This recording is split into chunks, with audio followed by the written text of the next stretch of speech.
జున్ను, నీకొక కథ చెప్తాను విను. కోతి, మొసలి. ఒకానొకప్పుడు ఒక నది ఒడ్డున ఉన్న చెట్టుపై ఒక కోతి నివసిస్తుండేది. అది ఆ చెట్టుకి కాచే తీయటి పళ్ళని తింటూ జీవించేది.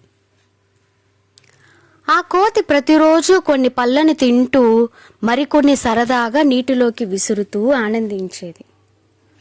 అలా కోతి నీళ్ళలోకి విసిరిన పళ్ళను అందులో నివసిస్తున్న మొసలి ఒకటి తింటూ ఉండేది. మొసలికి ఆ పళ్ళు ఎంతగానో నచ్చి ఒకనాడు, ఓ కోతి బావా, నాకు ఈ పళ్ళంటే ఎంతో ఇష్టం. నువ్వు నీళ్ళల్లోకి విసిరిన పళ్ళని తిని ఆనందిస్తున్నాను. దయచేసి రోజు కొన్ని పళ్ళని నాకివ్వగలవా అని బ్రతిమిలాడింది. ఆ రోజు నుండి కోతి మొసలి కోసం కొన్ని పళ్ళు కోసి ఇవ్వసాగింది. ఆ విధంగా అనతి కాలంలోనే మొసలి, కోతి మంచి స్నేహితులయ్యాయి. మొసలి ఇంటి వద్ద భార్య పిల్లల్ని కూడా మరిచి ఎక్కువ సమయం కోతితోనే గడపసాగింది. దాంతో మొసలి భార్యకి చాలా కోపం వచ్చింది. ఈ కోతితో స్నేహం ఏర్పడ్డాక నా భర్త నాతో సమయం గడపడమే మానుకున్నాడు. దీని పీడ వదిలించుకోకుంటే నా భర్త నాకు దూరం అయిపోతాడు అనుకుంది. ఇలా ఉండగా మొసలి ఒకనాడు కోతి ఇచ్చిన పళ్ళు తీసుకొని భార్యకు ఇచ్చింది. అవి తిన్న భార్య, కోతి ఇచ్చిన పళ్ళే ఇంత తీయగా ఉంటే మరి ఆ కోతి గుండె ఇంకెంత తీయగా ఉంటుందో కదా అనుకుంది.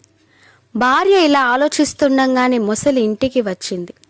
భార్య పడుకొని ఉండడం చూసి, ఏమైంది, ఎందుకలా ఉన్నావు అని అడిగింది. నాకు ఈ మధ్య విపరీతమైన తలనొప్పిగా ఉంటున్నది. ఎంతమంది వైద్యులను అడిగినా అందరూ కోతి గుండెకాయతో చేసిన మందుతోనే నా తలనొప్పి తగ్గుతుందని చెప్పారు. ఇప్పుడు కోతి గుండెకాయ ఎక్కడ దొరుకుతుంది? దిగులుగా నటిస్తూ అన్నది మొసలి భార్య. ఓస్, ఇంతేనా? నువ్వేం దిగులు పడకు. నాకు ఒక కోతి మిత్రుడు ఉన్నాడు. అతడి గుండెకాయ అడిగి తెస్తాను. నీ తలనొప్పి తప్పక తగ్గుతుంది అని చెప్పింది మొసలి. వెంటనే కోతి వద్దకు వెళ్ళి, మిత్రమా, మనం ఇంతకాలం మంచి స్నేహితులుగా ఉన్నా నిన్నెప్పుడు మా ఇంటికి తీసుకొని రాలేదని నా భార్య అలిగింది నాపై. అందుకని నిన్ను పిలుచుకొని పోదామని వచ్చాను అంది. కాని నేను నీళ్ళలోకి ఎలా రాగలను? సందేహం వెలబుచ్చింది కోతి. ఓహ్, అదా, నువ్వు నా వీపు పైన కూర్చో, నిన్ను క్షణంలో మా ఇంటికి తీసుకెళ్తాను. మొసలి మాటలు నిజమని నమ్మిన కోతి చెట్టు మీద నుండి కిందకు వచ్చి మొసలి వీపు పైన కూర్చుంది. కోతిని మోసుకుంటూ ముసలి తన ఇంటి దారి పట్టింది. నీళ్లలో కొంత దూరం వెళ్ళాక మొసలి ఏడవడం మొదలుపెట్టింది. మొసలి కన్నీళ్లు చూసిన కోతి కంగారుగా, అదేమిటి మిత్రమా, ఎందుకు ఏడుస్తున్నావు అని అడిగింది. ఏం చెప్పమంటావు మిత్రమా అంటూ భార్యకు తలనొప్పి రావడం, వైద్యులు చెప్పిన మందు గురించి భార్య చెప్పడం అంతా వివరంగా కోతికి చెప్పి, నువ్వు నాకు మంచి మిత్రుడివి కనుక నీకు ఈ విషయం ముందే చెప్తున్నాను అంది మొసలి.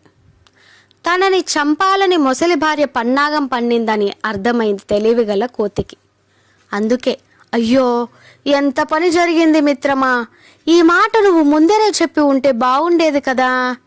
ఏం ఇప్పుడేమైంది ప్రశ్నించింది మొసలి. నా గుండెకాయ చెట్టు మీద పెట్టి వచ్చాను. గుండె లేని నన్ను మీ ఇంటికి తీసుకెళ్ళినా నీకు లాభం ఉండదు. అవునా, మరిప్పుడేం చేద్దాం అంది మొసలి. నన్ను వెంటనే చెట్టు వద్దకు తీసుకెళ్ళు. నా గుండె తీసుకొని త్వరగా వచ్చేస్తాను. అప్పుడు నీ భార్య కూడా సంతోషిస్తుంది. ఆమె తలనొప్పికి మందు అమరుతుంది అంది కోతి. తెలివి తక్కువ మొసలి ఆ మాటలు నమ్మి కోతిని తిరిగి నది ఒడ్డుకి తీసుకొచ్చింది. అంతే, కోతి చెంగున ఒడ్డుపైకి గంతి గబగబా చెట్టెక్కి కూర్చుంది. కోతి ఎంతకు రాకపోయేటప్పటికి మొసలి, మిత్రమా, త్వరగా రా అని కేక పెట్టింది. అప్పుడు కోతి నవ్వి, ఓహోరి మిత్రద్రోహి, నన్ను చంపి నీ భార్యను కాపాడుకుందామనుకున్నావా? నీ దుర్బుద్ధి నాకు తెలిసింది. గుండె ఎక్కడైనా చెట్టు మీద ఉంటుందా? మోసాన్ని మోసంతోనే జయించాను. ఇవాల్టితో నీకు నాకు మధ్య స్నేహం ముగిసిపోయింది. వచ్చిన దారిని తిరిగిపో అంది కోతి.